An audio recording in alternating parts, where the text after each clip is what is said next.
So the flexibility and tracking is simpler. Definitely agree.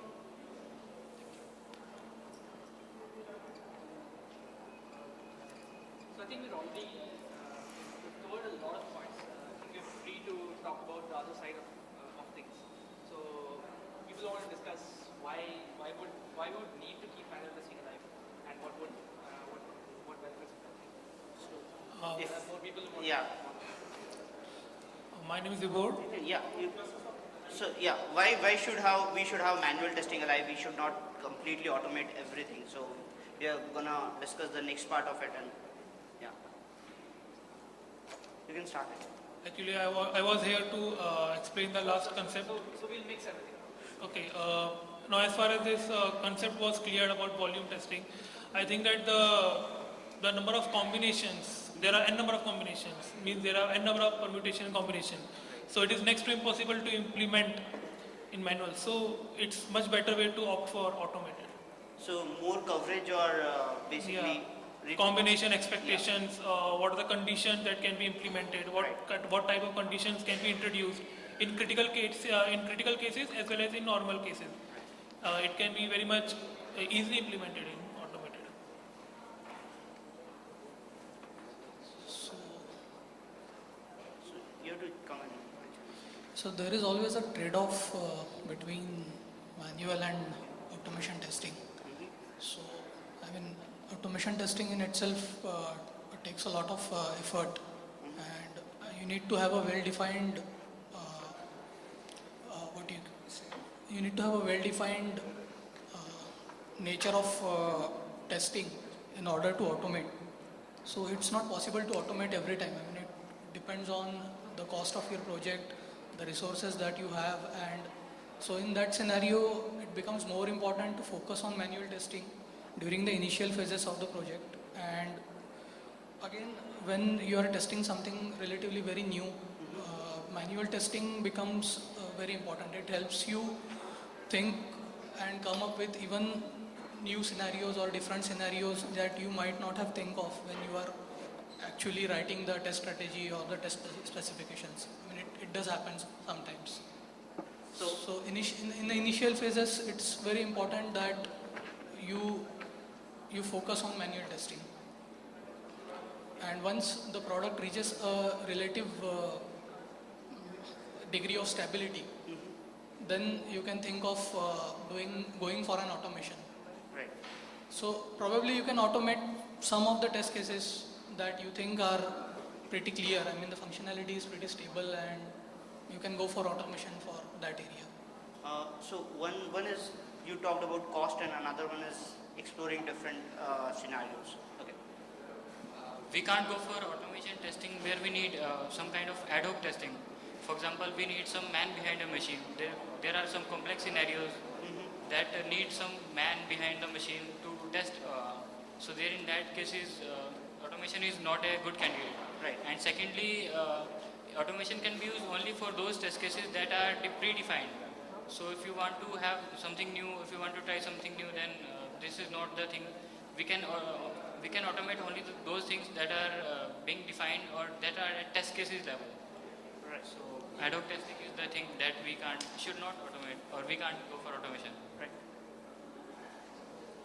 Another fact is that automation is not always possible because of technical difficulties. Not all the systems are identified, or objects are identified. Sometimes you find new screens or new areas being added to the applications, which suddenly the automation fails to identify. So such kind of places you indeed need the manual tester to do the testing. Also,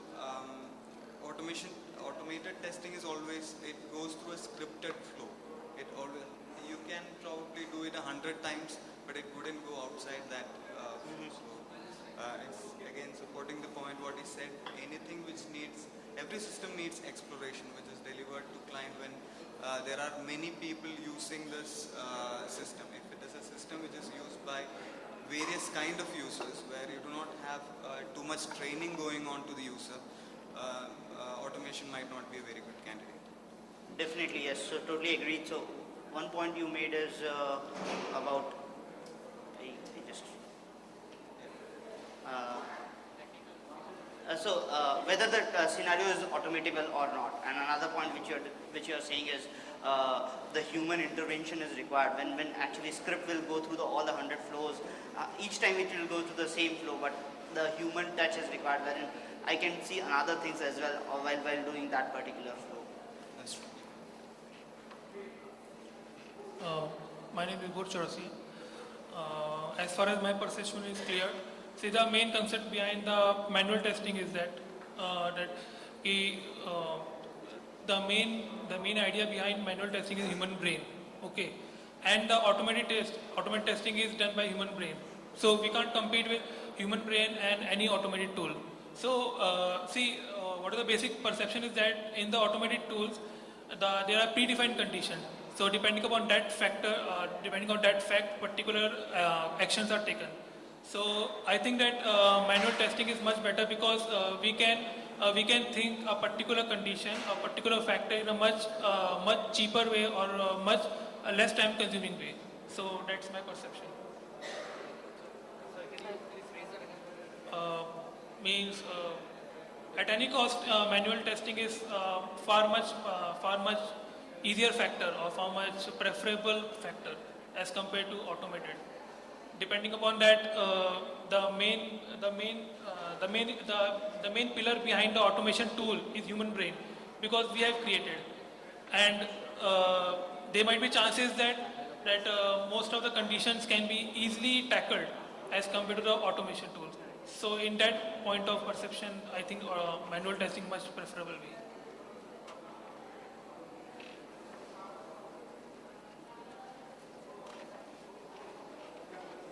I have 2 points to add. One is skills which are required to develop the automation scripts. That's one thing. And second is changing environments. If not an environment exactly, if the requirements or the application itself is changing a lot, then the time to maintain the scripts and by the time what we would run, the return of investment, what we call it for automation, is not so great as compared to manual testing. Right.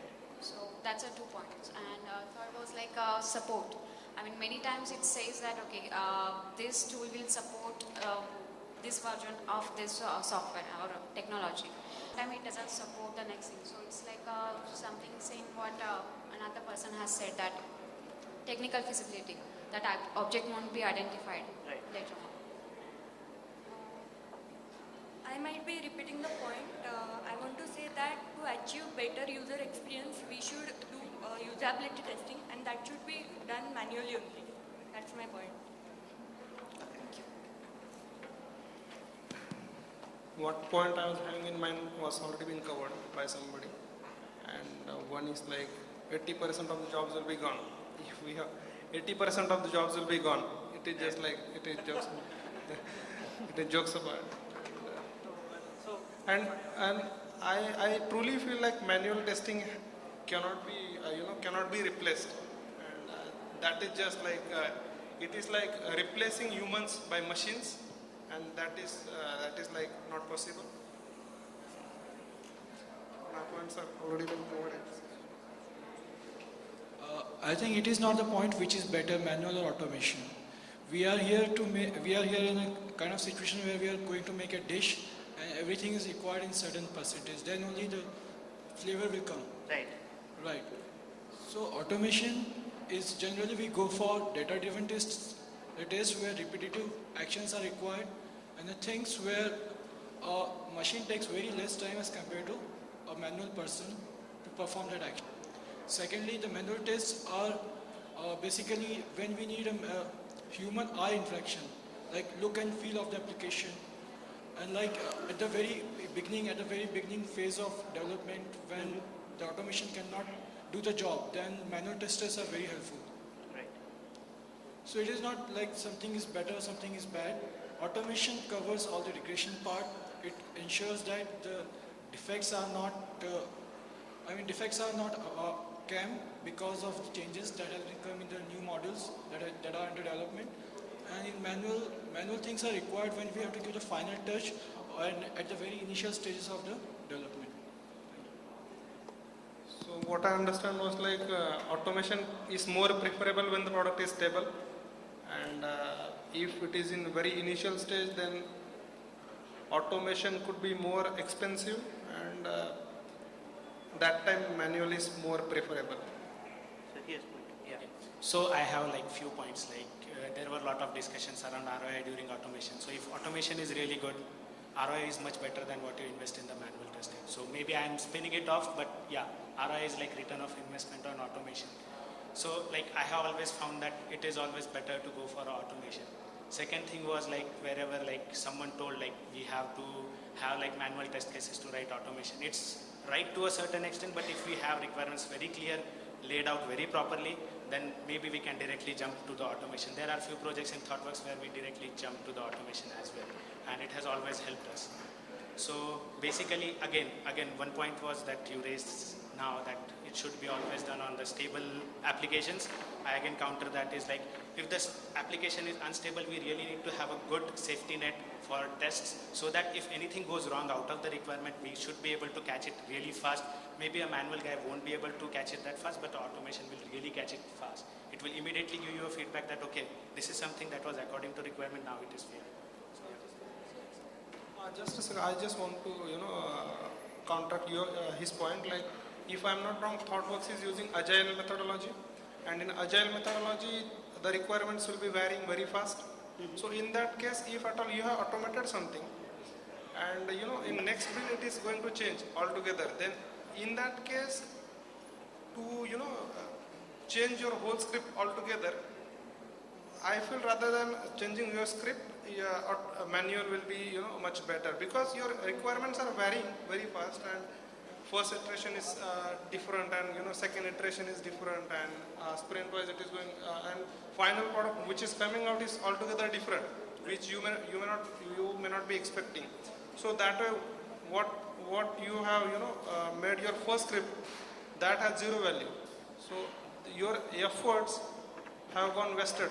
That is So one point is like what you're trying to make is you're saying that if requirements are dynamic, then it will be wasted. But if application is unstable, what point Vikrant made is, if application is unstable, it's good to have automation in place that you quickly figure out that this script is failing or this feature is